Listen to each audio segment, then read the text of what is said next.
Yeah. Get high rapper. The man hour. You already know. It's live. It's raw. It's going down. Like this. I'm going around and letting everybody know that they welcome to the show. It's the latest thing you ever seen, you already know. Let me introduce you to your host of the hour. It be Mike and Mike. Yeah, it's the man hour. Got the hottest plays, all the breaking news. Every rumor, every trade, every breaking bruise. Tighten knuckle screws. Yeah, it's going down. Have you saying what the fuck and never watered down? It's going down. I'll be rolling up. And if you buy it or you sell it, then you made the cut. Watch me flip it back. I can double up. I got sriracha for that ass, I'ma burn it up. Gotta check the rules but know that it be fair and foul. Rep blow the whistle, coach throw the towel. We can do this on the field or outside the lines. It's the man hour though, now we going live. And what is up, everybody? Michael Buckheiser here with the Mike and Mike Man Hour. Here you guys, a special guest host tonight. But before we get too carried away into that, guys, we're still giving away that $100 Amazon gift card. All you have to do is go over to our Facebook page, the Mike and Mike Man Hour, like that Facebook page, share this live stream, and you can join in some chat talks groups as well. Our entries, you get one entry for liking the page, 2 entries for joining a trash talk group, and 10 entries for sharing this live stream. It is that easy. We have some top fans. We have Steve Durr as a Deer as a top fan. We have Jameson as a top fan. Those guys get 100 more entries becoming a top fan. How do you become a top fan, you ask? You simply just have to interact with us in the chat. I am watching the chat here on my other screen. And guys, if you were listening to On and Off the Field tonight, Dylan from On and Off the Field gave you guys a special code, a special keyword. The first person to tell me that keyword in the chat gets a $25 Amazon gift card. All you have to do is tell me what that word is in the chat, and I'll see it right here on my screen, and boom, $25 Amazon gift card heading your way. But Mike LeBlanc is MIA tonight. He is doing some business stuff, so I'm welcoming an old friend here, my brother from way back in the day from Big Blue Breakdown, Matthew Lyle. Matthew, it's been a while, man. What's up? It has been a while indeed. What is going on? Nothing. COVID, living the dream. Got the tank rolling. Sun's out, guns out, sky's out, thighs out. You know how it is. How you been, Mike? Dude, I have been absolutely swamped because I do work IT, and it was a matter of like 3 days. We had to get 500 people prepped to work from home, and we were pulling like 23-hour days. It was absolutely crazy and absolutely asinine. But I'm glad stuff's starting to come back a little bit down to normal. Football season for us, for pad-wise, has been pushed back to August 3rd, which is kind of like a bummer. Me and you both live in the southern Indiana area, and we know how great my high school team is going to be this season. And for us to get pushed back a little bit, it kind of sucks. But, dude, we have scouts crawling like crazy over there. You need to come out to a practice here on August 3rd, Matthew, and, man, there has been 3 or 4 scouts at every practice. These are conditioning practices that they have been at, and it is absolutely crazy. So, Dylan, you cannot win it. Sheesh. Come on, man. What are you trying to do? Shit the system. It's for the fans over here, brother. But Dylan from On and Off the Field, guys. As I said in the pre-show, if you say the word in the chat, you win that $25 Amazon gift card. But Matthew, this is the first time many people have been seeing you. So tell people a little bit about your fandom. Who do you root for, and really, who was your NFL team now?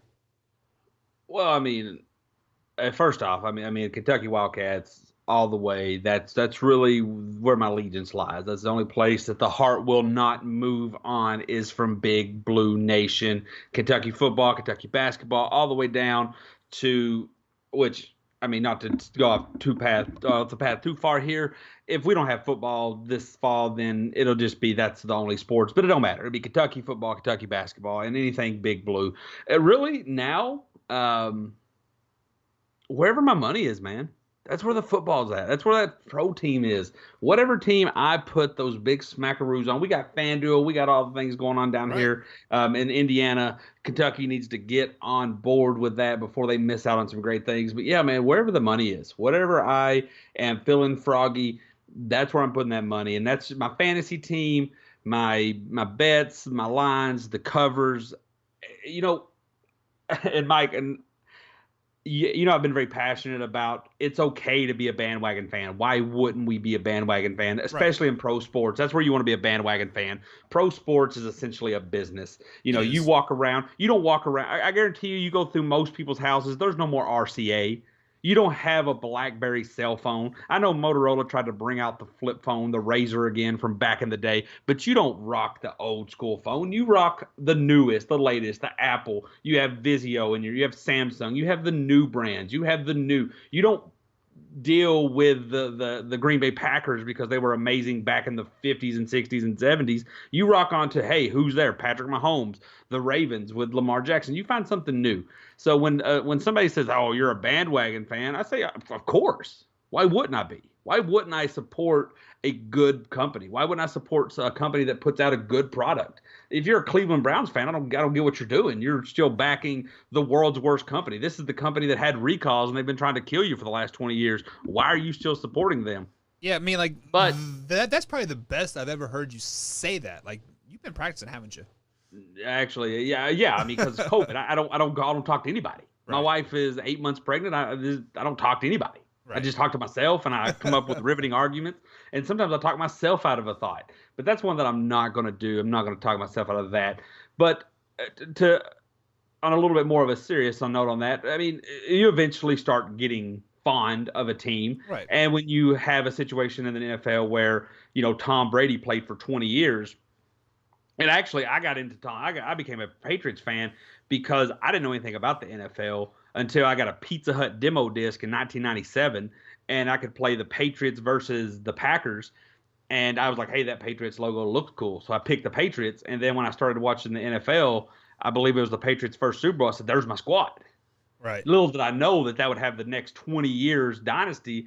And, you know, of course, obviously that made it easier not to jump ship when they always felt. And then, like, when I got around 17 or 18, you know, you start finding other things to entertain you. Then, you know, the Patriots had kind of waffed off a little bit. Then, boom, they're right back with Randy Moss, a Wes Welker, who was a 5'8" white slot receiver who was like my dream because everybody said, well, Matt, you're obviously too small to make it to the NFL. And Matthew's 5'8". Yeah, clearly played wide receiver. And clearly, you know, I never did make it to the NFL, but it was just kind of nice to have that rooting interest. And, you know, well, obviously now Tom Brady's bounced. I would love a perfect scenario where we see like a Shaq Kobe type thing. If you remember what happened when they first had their split, like I would love to see like back-to-back Patriots Buccaneers Super Bowls, and they just be the most entertaining Super Bowls you've ever seen. And Bill gets one, and Brady gets one, and then, you know, I'd be cool if you never heard of either one of them again. But just kind of that. Right. But no, now I'm just, you know, but I will say, and you might be pleased or not pleased to hear this, I'm kind of on this Mahomes train, mainly because everybody's doubting that contract. And I thought that contract was brilliant on both sides. Yeah. I mean, obviously, you pay somebody $500 million, there's going to be risk. There's going to be sacrifices that have to be made. But, I mean, all things considered, I thought that was a pretty good deal. And so I'm pulling for them if they're in the opportunity. Like opening game, I'm not going to be like, woo, Chiefs. But if I sit down there and they're in the Super Bowl, like last year when it was Mahomes versus Niners, I was like, okay, let's see Mahomes win this. Right. So like I said, I'm not going to be out there with the Mahomes jersey and the Chiefs, lore on. But if the opportunity presents itself for Mahomes to get a ring or get an MVP or build on that success, then I'm all for that. Right. So many people are saying, who win and loss out of that contract deal. I mean, who do you think the winner is? Is it the Chiefs or is it Patrick Mahomes in the end? I mean, it's Patrick Mahomes because, $500 million, $500 million, which it's not guaranteed though. It's not, but I mean, it's weird because it's like 90% of it's guaranteed in merchandising rights. I mean, for all intent and purposes, $500 million. Yeah. And I'd always ask, when are we going to see that $1 billion contract? And everybody's like, oh, we'll never see it. And I'm like, not so fast, my friend. It was just a couple years. I mean, I say couple. It was 30 years ago. We saw the $1 million contract. Right. So we go in 30 years. We go from 0 to 500 million. I don't think even at that same pace, you're looking at another 30 years, which I don't think it'll take. I think within a decade, you'll see $1 billion. But that's neither here nor there. I think the winner is Patrick Mahomes only because he gets the paycheck, right? He gets that money. And this isn't like the NBA where, star equals trophy, which often is the case in the NBA. In the NFL, it's a little more star. Maybe. I mean, look at Aaron Rodgers. Everybody for so long crowned him as the greatness, and he's got one Super Bowl ring. And that's not a knock on him. That's just a knock on the NFL. And he happens to play in an era where there's this Brady Belichick machine just chewing up everybody. But I think don't get me wrong. I think the Chiefs win. I think at the very least, because I think the Chiefs had the luxury of winning since they won the Super Bowl last year. Because if you don't win the Super Bowl last year, and then you sign him to $500 million, you sign him to that. If you do that, then the pressure's huge, right? As a Chiefs fan, you're like, why are we giving this much salary? But now you have a ring. And if he gets in the next decade or 12 years, if you count, I guess, the totality of the it's contract, an extension. It's a 10-year extension. On if top he of wins 2 more rings, I don't know realistically how much more excited you as a Chief fan could be. Yeah. But even if he never wins another one, there's going to be haters out there that say, oh, well, you overpaid that. But you also have to remember, by the time he's in year 6, Kirk Cousins 2.0 will be making the same amount of money. There'll be some scrub quarterback out there who hijacks a team, and it won't look as bad. You get what I'm saying? It's just Patrick Mahomes is the first to get that $500 million.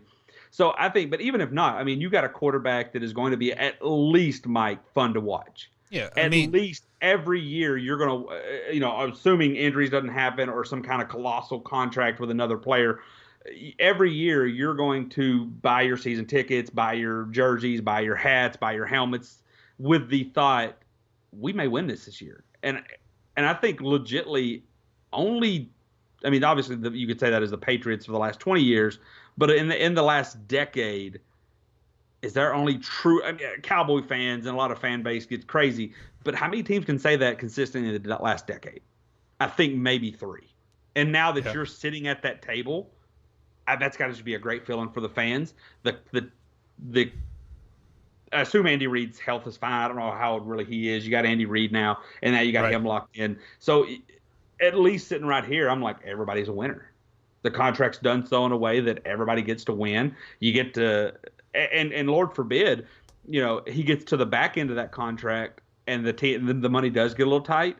If the kid's got 2 or 3 Super Bowls, it's going to be kind of the Patriots effect for that offense. You're going to find I'm trying to think of a younger receiver. You're going to find a Julio Jones type guy in 6 years who's on the decline of his career, but wants that ring and might take less. So you're going to get that luxury. I think you guys, as of today, sitting right here, I say everybody's a winner, but the man who gets to cash those checks is the clear winner. Yeah, just to add to some points to that, I've spoke on this on 3 or 4 different shows. Steve Deere, the man with the word there, banned was the code word. Steve, you do get a $25 Amazon gift card. Send me a message here on Facebook, and we'll work that out for you to get that shipped out there. But so as a I am a Kansas City Chiefs fan. I am a Kansas City fan. Royal Sporting Case, KAC, the Mavericks, and then the Chiefs as well. Guys, there were talks of this contract last year. Okay, they were in talks of the contract that like the 10-year deal last year. People don't understand that. Me being a Kansas City person, being on the I talked to insiders and stuff like that from the team, they were talking about this deal last year. So when this deal came out, it did not surprise me one bit. Now the price surprise me. Yes, but not the 10-year deal. But also the winner was definitely the Kansas City Chiefs, because Patrick Mahomes is such a down to earth individual. I mean, he still lives in like a studio apartment in on the plaza. He pays like $900 or like $1,000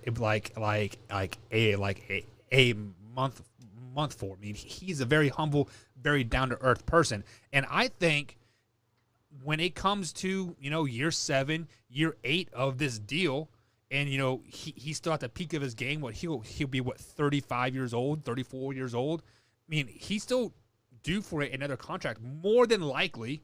I mean, he might take the hometown discount to keep the Kansas City Chiefs, on the top of their game and bring in some core receivers as well. I mean, what people fail to understand, Kansas City's kind of like wide receiver U right now. We have 6 wide receivers that could probably start on any other NFL team. Sammy Watkins took a pay cut to stay at Kansas City. Tyreek Hill said he would take a pay cut to stay with Kansas City.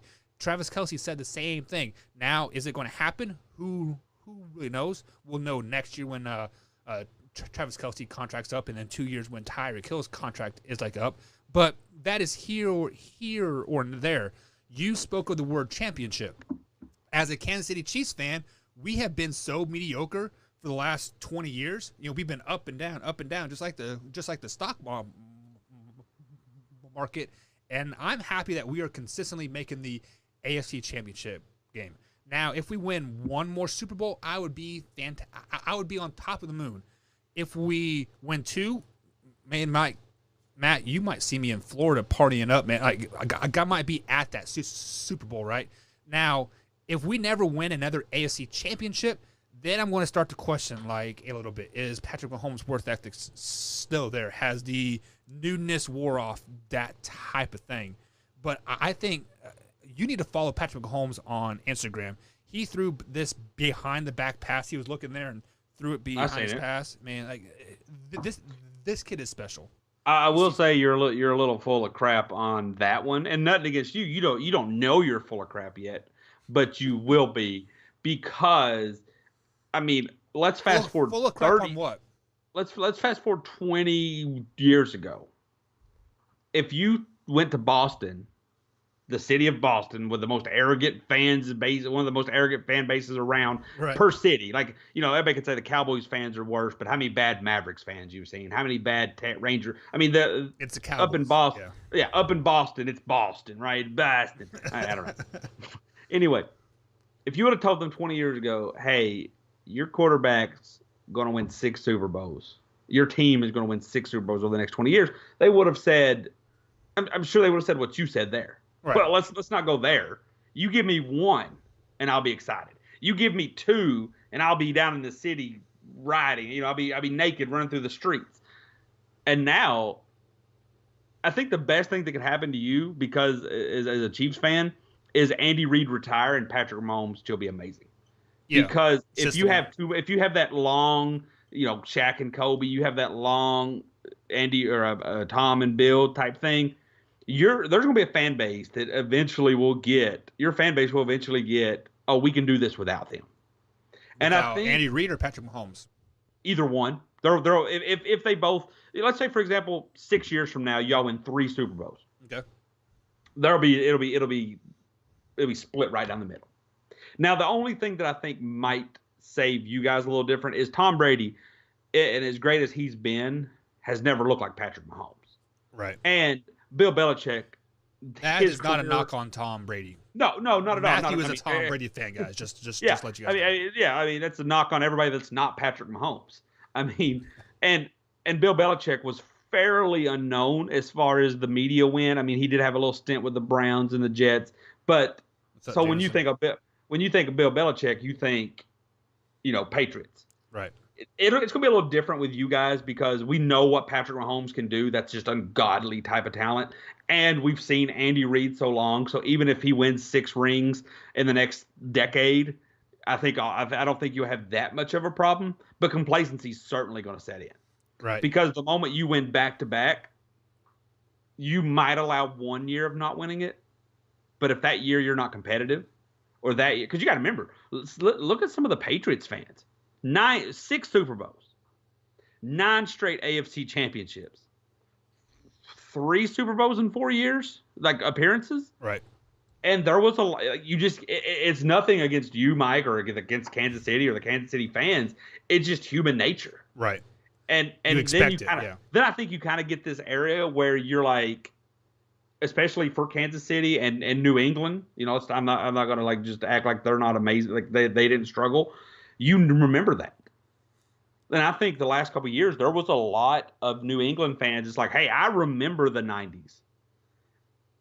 You guys got to do something because this window's closing. And I feel like in this case, it'd be Andy Reid, who's substantially older as far as the career goes. Right. I think there's going to be a fan base in a couple of years, even if you guys get 4 or 5 more rings, where you're like, I remember the 90s and early 2000s. I remember pre-Patrick Mahomes. I don't want to go back to that. Win me more rings. And it's just human nature. But the reason I say all that is if for somehow Kansas City can be the different city, if Kansas City can be the grateful city, you can almost have like a Kobe thing in LA to where, because most of the time when these players want this biggest contract in the league, it's not about money. It's about status and feeling appreciated. Right. Patrick Mahomes has to be feeling pretty darn appreciated because everybody's like, oh, well, he could back out of it in 5 years. That's fine. But the fact is, Kansas City came to him and said, we're going to give you a year number unheard of, and we're going to give you a dollar amount certainly unheard of. Feel appreciated. Yeah.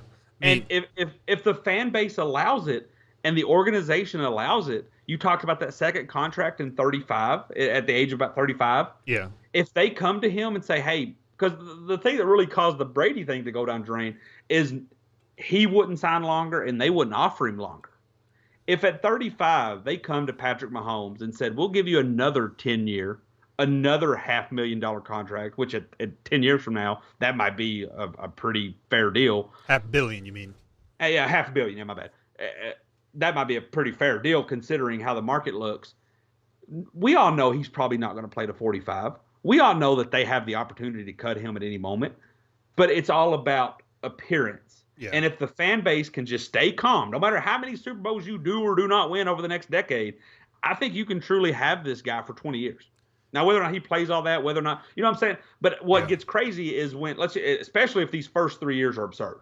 If he somehow wins 3 of the next 5 years, boy, that back half of the contract, when that money starts to kick in and that fan base starts getting rabid and that, and y'all go 12-4 again. Because remember, we've joked about this. Kansas City was the ultimate 12-4 team to then not even make. If that starts happening, you even alluded to it yourself.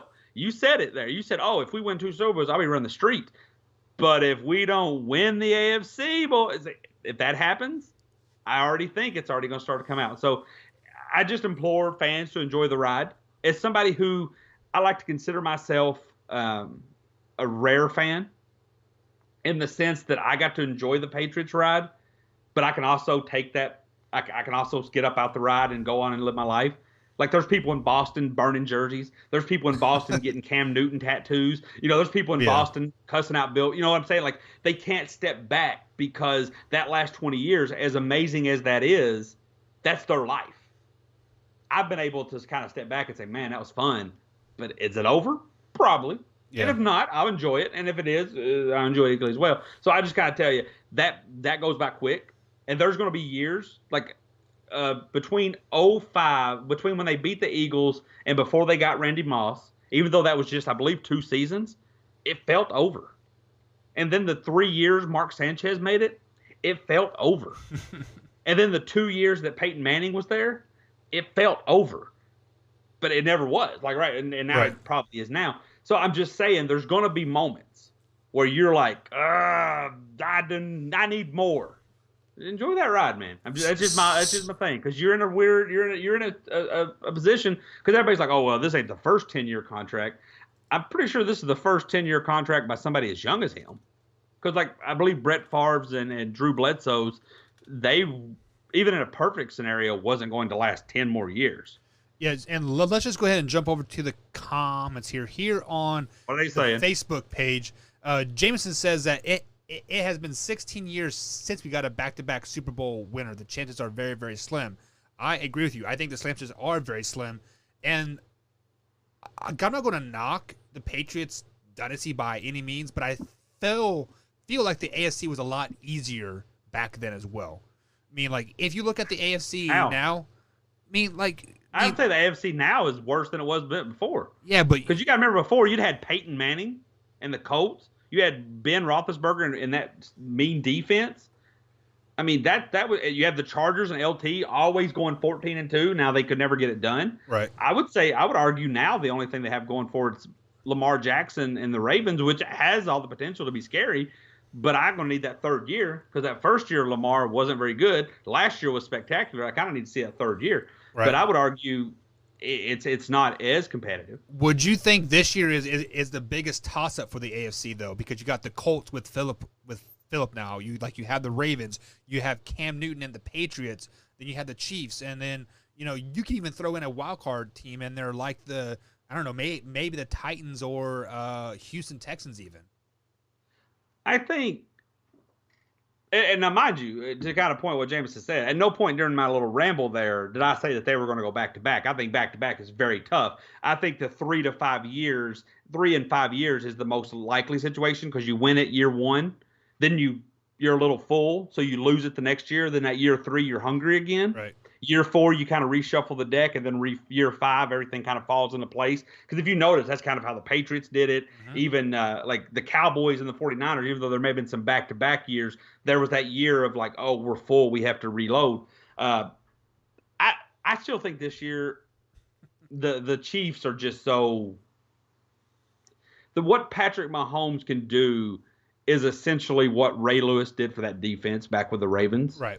It's just so – and you can blame what you want on Bill O'Brien and that Houston team because they did make some crazy calls a little bit at a time there.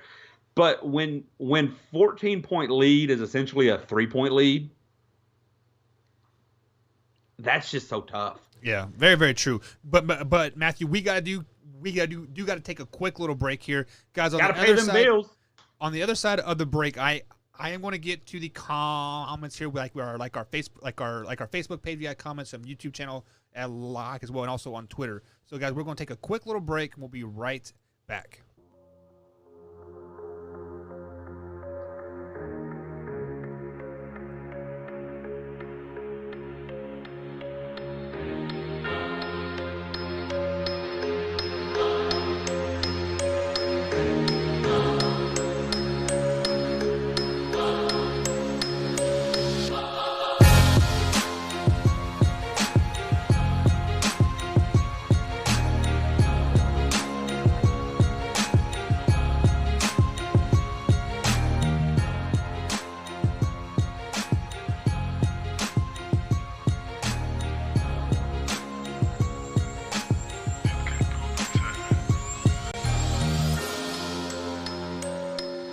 Alrighty, guys, welcome back to the Mike Man Hour. Michael Buckheiser here, guys. We are still getting away that $100 Amazon gift card. All you gotta do is like our Facebook page.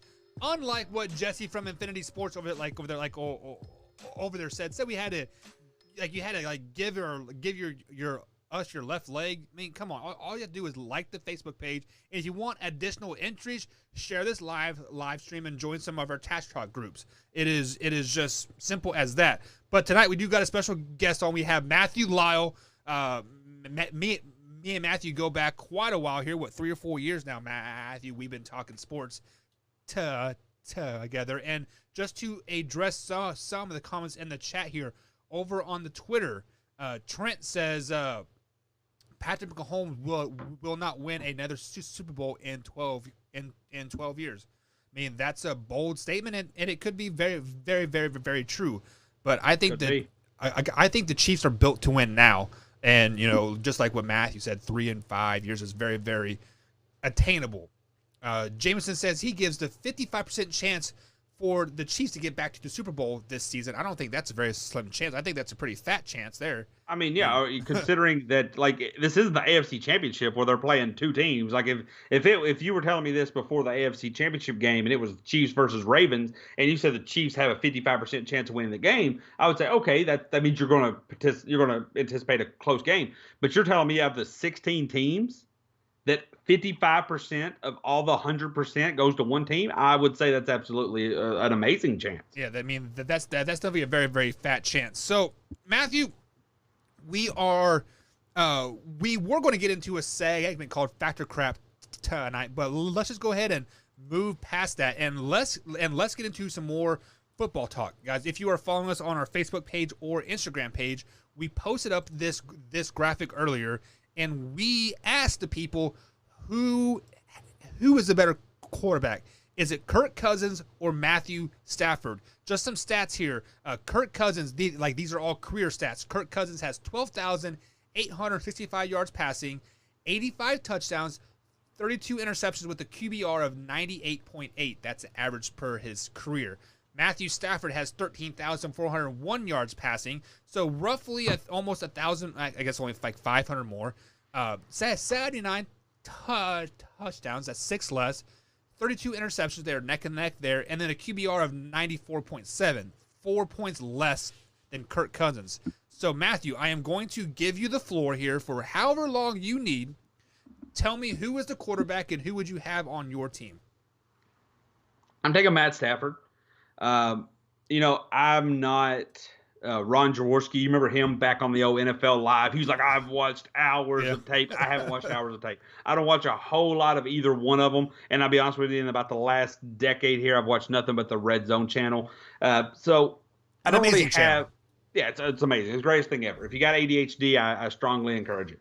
But so what I have, though, is like flashcards. You remember those little things as a kid? They're a little red. You put the little disc in there and you go, and it's just a little bunch of little pictures. That's what I have. And the one that jumps out to me for Matt Stafford is, yes, he hasn't made the playoffs, but let's be honest, they have wasted some amazing careers up there with the Detroit Lions. Is that the game where he hurt his shoulder and went back out, and I forgot who it was against. I want to say like the Jets or the Browns, but I'm probably way off. And he led them on a game-winning drive. Like, it's just plays like that I haven't seen Kirk Cousins make. I've seen Kirk Cousins do a bunch of little things and then yell at me, do you like that? Which my answer is, meh. Kind of liked it. I kind of liked it, yeah. All right. Like, it was good. Like, I'm not going to buy it. I'm not going to pick it. I'm not going to go to the store and say, yeah, I'll take that. But if it was there, I'm like, yeah, I'll take that. So in this situation, I just want Matt Stafford. I think I like, and maybe it's just a downfall, but I feel like his demeanor on the field, what little we have seen in that primetime moment, the Lions haven't been there a lot. I feel like they got a little bit of the shaft in I want to say their one playoff game. If I'm not mistaken, didn't they make the playoffs and lose in a very shafty way to the Cowboys? It's just little things like that if these numbers are close enough, and if I'm building a team. Now, if you told me I have to pick between the Lions with Matt Stafford and the Vikings with Kirk Cousins, that might be a different story. But if I'm picking a team, if I have a team like Tampa Bay has with those weapons, and with that coach especially, give me Matt Stafford. Yeah. Give me that, and I'll take the risk with the injury because the kid can sling it. He's got guts. And I feel like with somebody like Bruce Arians, and I just picked that team because I assume we had to put him on a teteam. I don't think he's throwing to me and you, Mike. I wouldn't take any quarterback in that case. There's a reason why I play defense. Exactly. Yeah, just give me Matt Stafford on this. It's one of those ones where gut feeling. You go to a new school, you ever notice like there's always that new kid, and you could always tell when the new kid walked into school, you could say that kid's a baller. Yeah. Or we're picking that kid last. And you might be wrong. The baller kid who looks like he can hoop may not do a thing, and the kid that looks like he can't do anything may light you up, and you're going to be wrong, and you're going to have to live with that. Right. But you just feel that gut instinct. That's what I go with on everything, and that's what I'm going with here. I'll take Matt Stafford. Age-wise, I don't really know what they are age-wise. I know Matt Stafford. I think they're pretty close in age. I think they're pretty close in age. Matt Stafford came in #1 pick. It was his show from A1 day one. Yeah. Kirk Cousins came in, I want to say, from Michigan State, had a little bit more of a back road to take. But yeah, give me Matt Stafford on that one. Yeah, so just jumping in over this stat chat here, overwhelmingly it is Matthew Stafford. I don't think I've seen anybody pick Kirk Cousins on any YouTube, Twitter, Twitch, Facebook, or even on Spreaker. I mean, it's just the name too. Like, there's certain players that, and sometimes it's to a detriment, but there's certain players when you hear those names, you're like, oh, they're not good. Yeah. And then you look, and you're like, oh, wow, the numbers were decent. And one day that might be the case for Kirk Cousins, but I feel like that's not it now. And I don't feel like for a season, for a game, for a drive even, that I'm getting anything remotely near Matt Stafford. Like, I feel like, especially like if you, and I don't know what Minnesota's going to have now, but if you gave me an offense where Matt Stafford was quarterback with Stephon Diggs, Adam Thielen, Kyle Rudolph, Dalvin Cook, I feel like that offense may not win. That may not be a team that wins a lot because just that's not how the NFL works. We've talked about that, right? But I feel like that's at least, like, you're seeing some crazy yards. I feel like Matt Stafford's like breaking records that year. Now, it is much like Julio Jones. Right. He might throw 55 touchdowns, but I feel like he's going and 30 interceptions. But I feel like the numbers are going to be crazy good. Right. So, just to add to some points there to you here, that drive that you were talking about, people in the chat did confirm that was against the Browns that Matthew Stafford drove down, and with the hurt shoulder. The Lions have been to the playoffs twice underneath Matthew Stafford. And Kirk Cousins. Who was the other one was? What? Do they know? I'll look it up off the screen. I was just curious. I remember the one in Dallas where I thought they won it, but I felt like they got shafted on a hold. But I'm trying to think who the second playoff game was. Yeah, I like I said, I don't remember much of the Detroit Lions history there. We do have some Detroit Lions people in the chat here, so they could probably definitely tell you. So let me add to the validity here of picking Matthew Stafford over Kirk Cousins. And they just said that the other Detroit Lions playoff game was against the Saints. So just to let you know there. Yeah, I imagine it was early on, and because I have my memory gets much better the less playoff games there are. And those first weekends where you get literally like a full Sunday slate, right? Those kind of blend together. So I knew that they must not made it far, and I highly doubt they won their division. Okay, then. Well, fair enough. So 2 playoffs, yeah. So there is a reason why Matthew Stafford signed that $100 million deal, 6 years ago now, 5 years ago now, and Kirk Cousins consistently gets franchise tagged. Well, he got franchise tagged twice, and then the transition tag in Washington. So he got tagged 3 times, I believe, in Washington, and he's only won one primetime game, and that was because it was a botched call versus the Saints in the playoffs. So like I believe Kirk Cousins in a quote primetime game that's Monday night, Sunday night. It's pretty bad. He has never won a game. It's pretty bad. I thought maybe I want to say he grabbed one regular season win, maybe against Dallas. I don't know. I just feel like I've heard people talk about that. Question for you, just kind of connecting the dots or side thought here.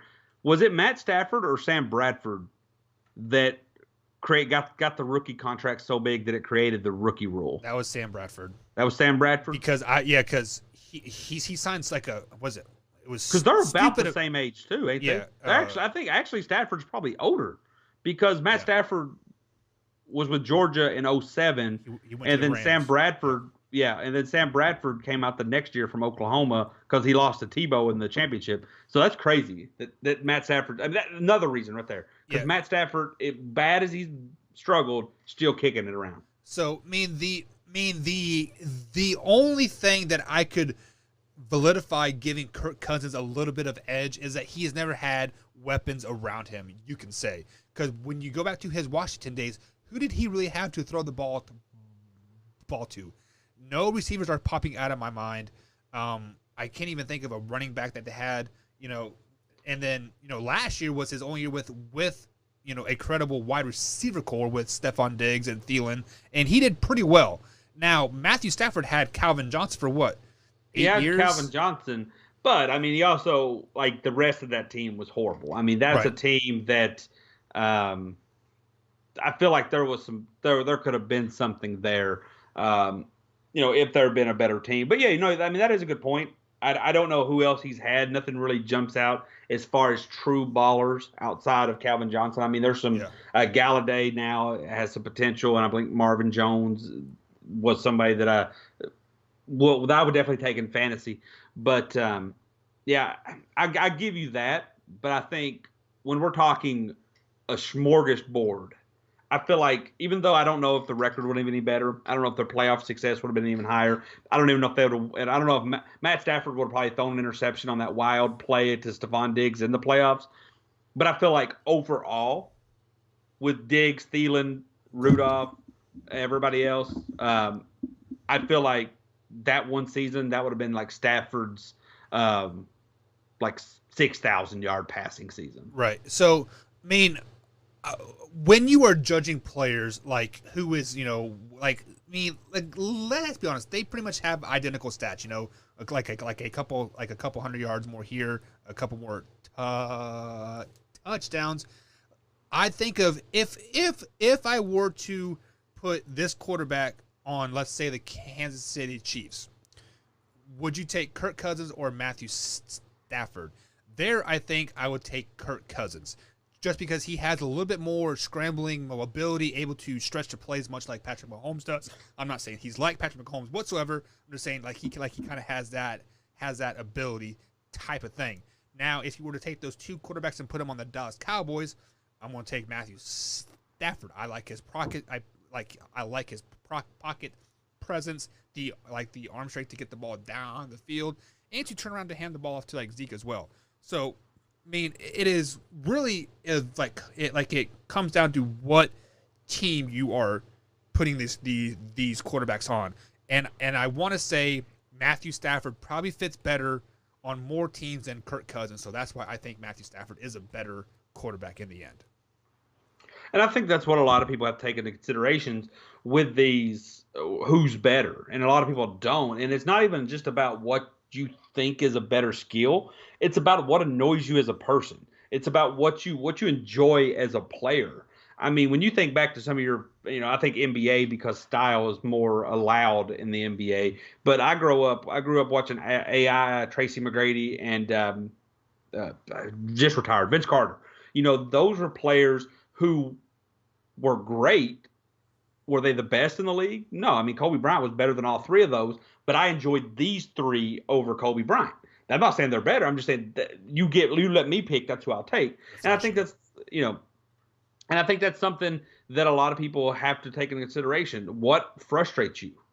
What annoys you? If you're a coach and a guy who doesn't stand in the pocket annoys you, if you're a fan and you don't like a running quarterback or somebody who puts himself in danger, you probably don't want Lamar Jackson. It probably has nothing to do with anything else. You're probably just like, that annoys me. And my biggest thing is, and I don't know why, I love watching Steph Curry. I think when he plays, it looks Steffortless, as they like to joke. Steffortless. That's stupid. James Harden annoys the crap out of me. I don't know why. I don't know if it's the fact that he has a dad bod and he's just making it look crazy out there. I mean, I'm not saying he's bad. He's a great player. He's an awesome scorer. I don't think he's that clutch, but I mean, I guess people would argue the same about Steph. When I watch, one, I just am in awe, and the other one, I'm just like, yeah, cringe.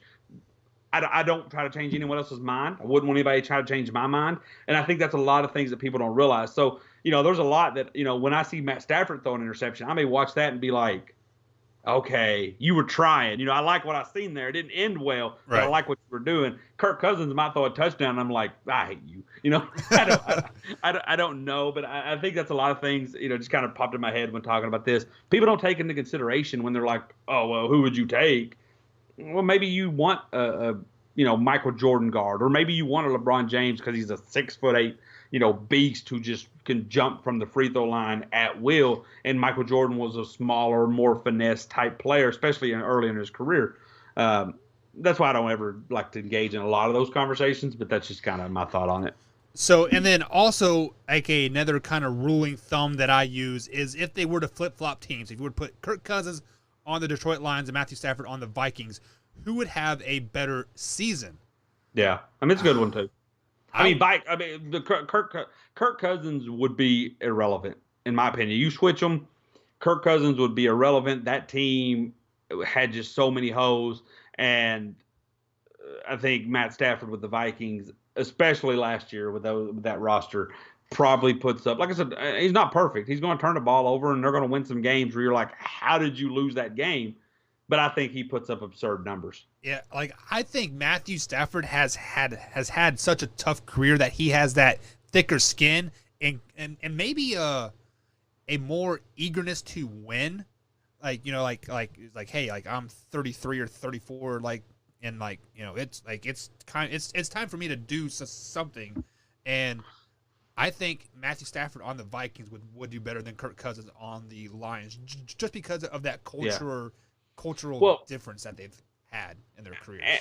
And I don't want to go too far down this path because it can get very long, it can get very boring, and it can get very dangerous also because you're playing with people's thoughts, which we have no business doing because we don't know. But one thing I always find interesting is you take somebody, what's their life like?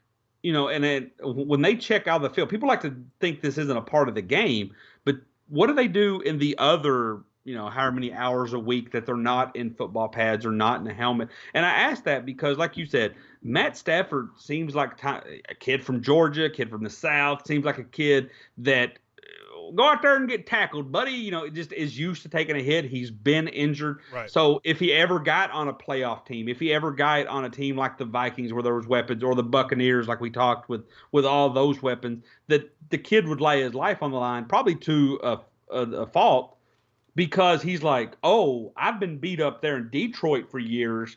Let me finally get a good squad.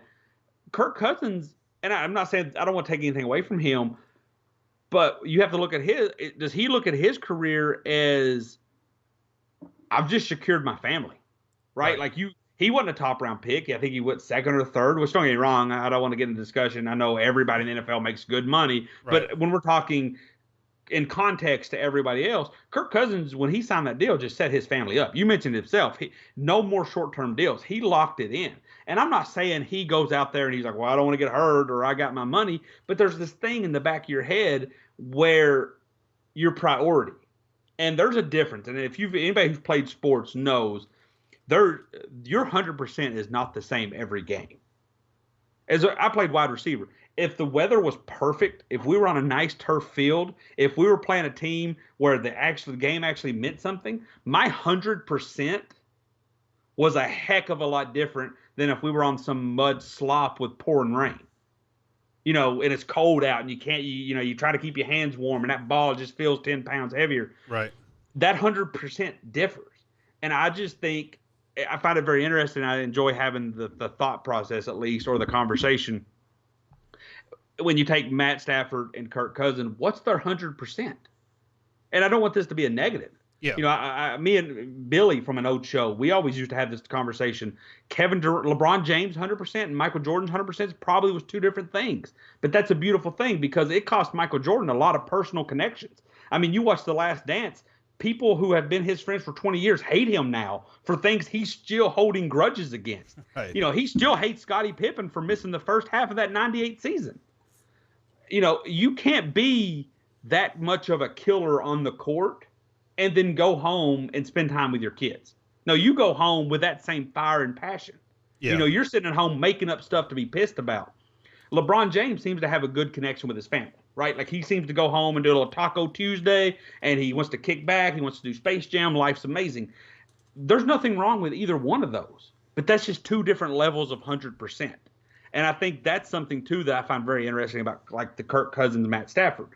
I feel like their 100% are different.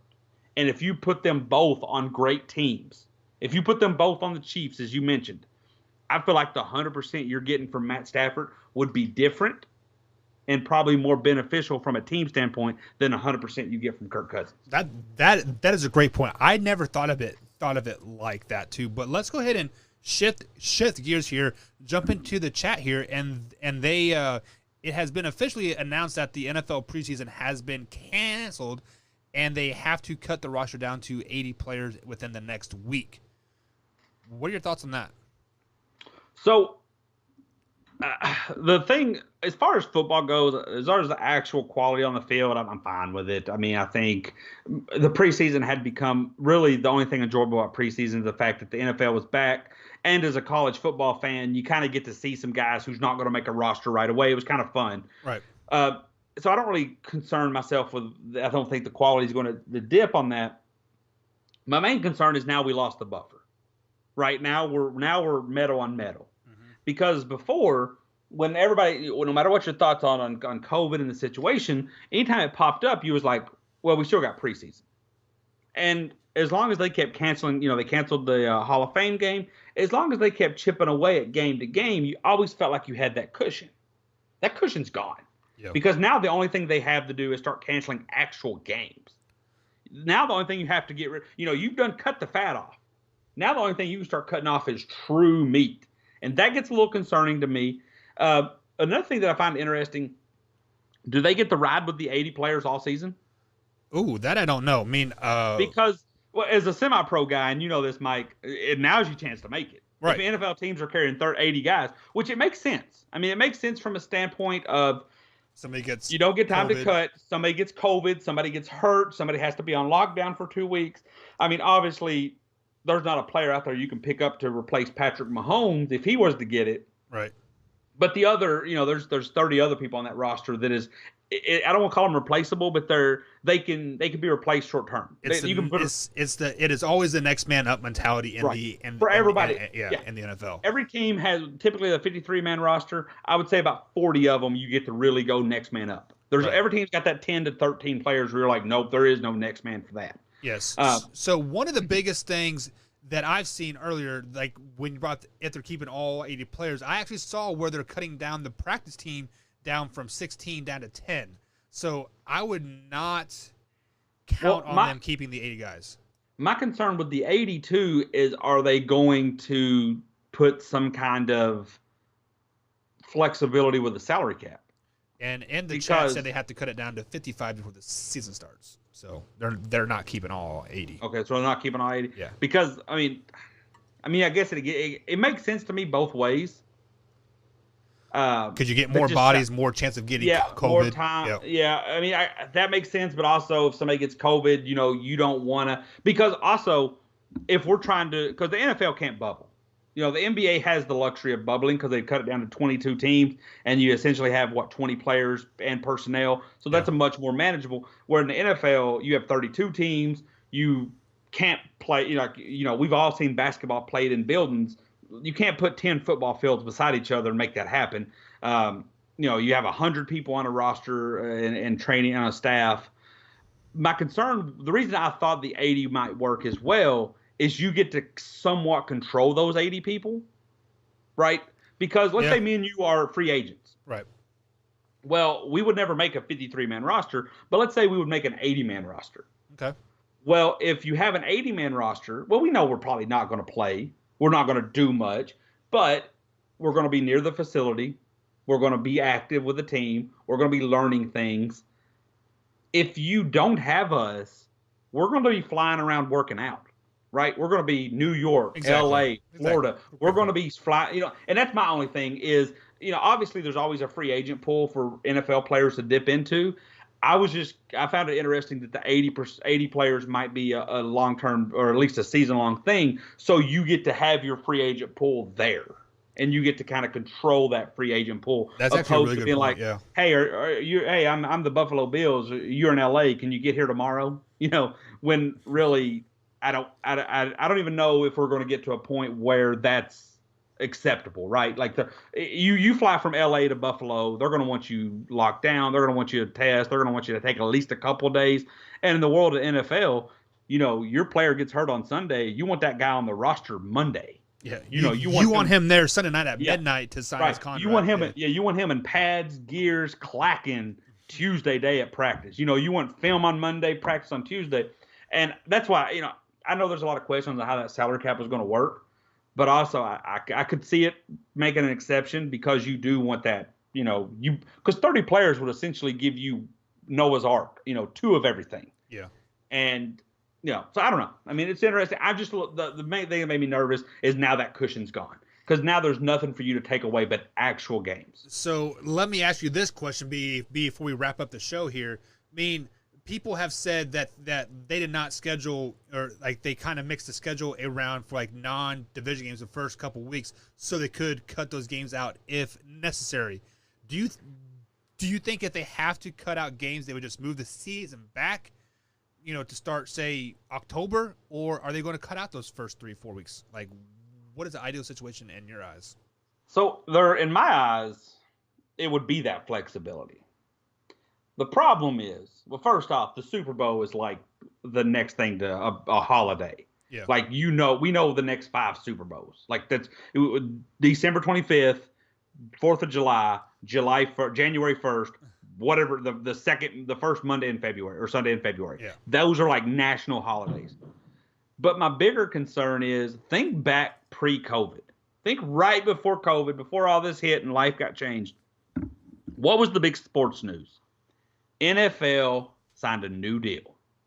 And there was a lot of players who were not happy with it, right? Like, there was a big thing like, oh, what does Aaron Rodgers think about this? What does this player?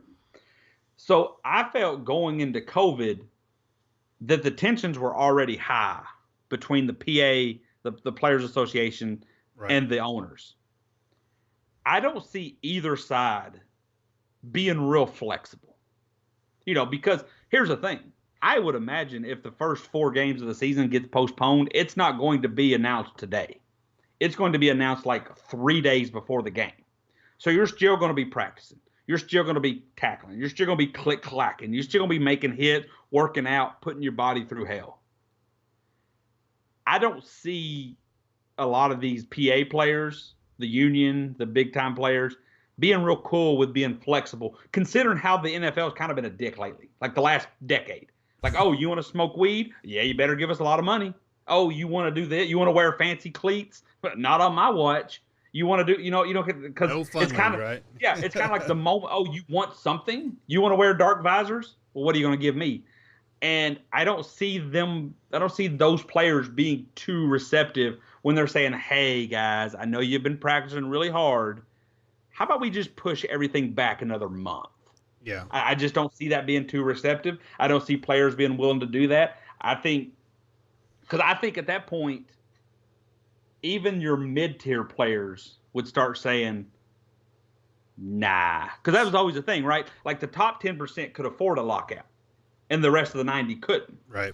I think when we start talking about things like this, and players have already gotten accustomed to making certain sacrifices, and they've seen how COVID works, and whatever you believe on it, they've been a part of it.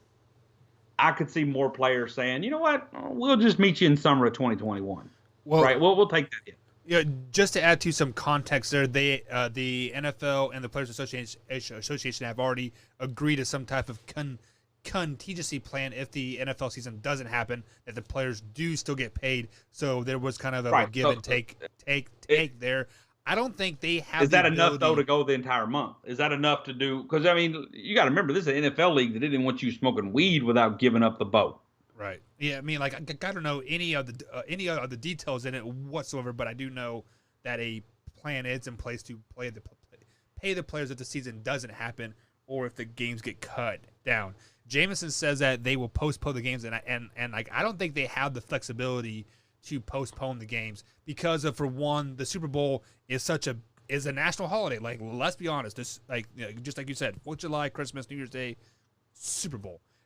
That is such a security nightmare and a logistics thing. Like you cannot move that back, because like we saw the Olympics get moved back, and what it cost them was like $6 billion to change it, and for like a year, like a year later. So it is just a logistical nightmare. And what you're doing is you're eventually going to have one of the biggest headaches you've ever seen. And I think as the NFL and as players, you have to decide which headache is worth it. Because, sure, you could move. Let's say they buy into moving it back. Let's say they decide to move everything back 1 month, right? Guess what happens then? To teams that make the playoffs, draft comes and goes, and you lose 1 month of off-season rest. Right. How many players do you think want to end up the season? And that's just assuming we do it 1 month. God forbid we have to go 6-8 weeks. You want to finish? Oh, drop my mic. You want to finish the entire season in April and then get right back to camp in July? That's going to be a headache that I don't think anybody is going to be on board for. Yeah, I wonder how many injuries we would see come. Exactly. And that's why honestly, and I know money-wise is an issue, and I think a lot of these discussions are happening. I mean, by no means I'm nobody. I'm not breaking news here to anybody. But that's the downside to moving college football. You know, they're talking about we got to have college football so all these other teams can have sports. All these universities can keep up their sports. Well, if you move it to the spring, do you keep it at spring forever? Because, you know, if you're LSU, for example, and you go on that run you went on and you win the national championship and you host that national championship up May 30th, when do you go back to practice? 2 weeks later? A month later? Right. I mean, and then if you get drafted, you got to sit out. Do you want to sit out? What about Joe Burrow himself? Let's take somebody like Joe Burrow. Do you even play that senior year then? I think the scouts had said, like Mel Kiper and those, you know, geniuses or gurus had said that if he didn't have that senior type of year, he was a 5th round pick. Really? So obviously he would have played. I mean, right? Because if you look at his junior year, wasn't nothing too impressive. So now you take that guy. I mean, I often wondered, would the answer be just cancel everything? Just say, hey, well, and I get it. There's a lot of money, and I don't know, and I don't want that. But I often wonder if it would just be easier to say, hey, we're going to start fresh and we are going to advertise the crap out of it. I don't know. I mean, I have this nice little situation where I wouldn't mind, where you kind of get your cake and eat it both, where the college football plays in the spring and the NFL plays in the fall. So you get like nonstop NFL in the fall. And so when you draft a kid like Joe Burrow or Trevor Lawrence or one of these, Chase Young, they don't get to play right away. There's kind of like a little development summer league they play in. And then by week 8, week 10, you can move them up to the roster. I think that would give a good balance of allowing young guys to develop, allowing veterans to, you know, have a roster spot for a little longer to see if they can have a career.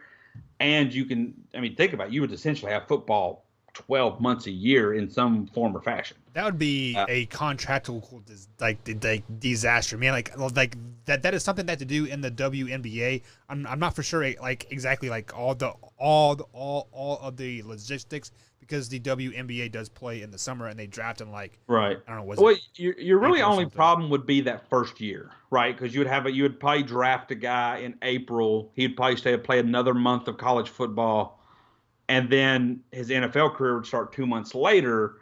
But, I mean, after that, I think you'd be good. I mean, obviously they're going to be – and I'm sure there's a ton of downsides I have no clue about. I just think a nightmare is going to try to become if you start trying to get out. I mean, the only sport that I think could benefit from that is basketball, because I think the NBA would be much better off if it ran if it started on Christmas Day, because think how much we love Christmas Day basketball, because the NFL is kind of winding down. That's when I think the season starts. Yeah, the season should start decent, Christmas Day, and the playoffs should wrap up in like August. So then you're like, oh, Game 7 of the finals, then tomorrow kickoff of the NFL. You don't have that goofy July, August where you're like, it's baseball season, son. Yeah, I don't care. Nobody cares. But and then college basketball would be even better, because you could have May Madness, right? Like basketball is the only sport that I think can survive that. May Madness. I still like March Madness, because let's be real. I take spring break off and get able to watch it. Oh, now you'd be in summer break. All right, Matthew, we got to wrap it up, man. Our hour is up. As always, thank you for joining me, man. Like I said, Mike LeBlanc is MIA tonight. Matthew has a wealth of knowledge over there, and I'm always glad to have him on. But, man, as always, thank you. And until next time, my man, take care. Same rap channel. Later, guys. Man hour. You already know. It's live. It's raw. It's going down. Like this. I'm going around and letting everybody know that they welcome to the show. It's the latest thing you ever seen, you already know. Let me introduce you to your host of the hour. It be Mike and Mike. Yeah, it's the man hour. Got the hottest plays, all the breaking news. Every rumor, every trade, every breaking bruise. Tighten knuckle screws, yeah, it's going down. Have you saying what the fuck and never watered down? It's going down, I'll be rolling up. And if you buy it or you sell it, then you made the cut. Watch me flip it back, I can double up. I got sriracha for that ass, I'ma burn it up. Gotta check the rules, but know that it be fair and foul. Rep blow the whistle, coach throw the towel. We can do this on the field or outside the lines. It's the man hour though, now we going live.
Nah.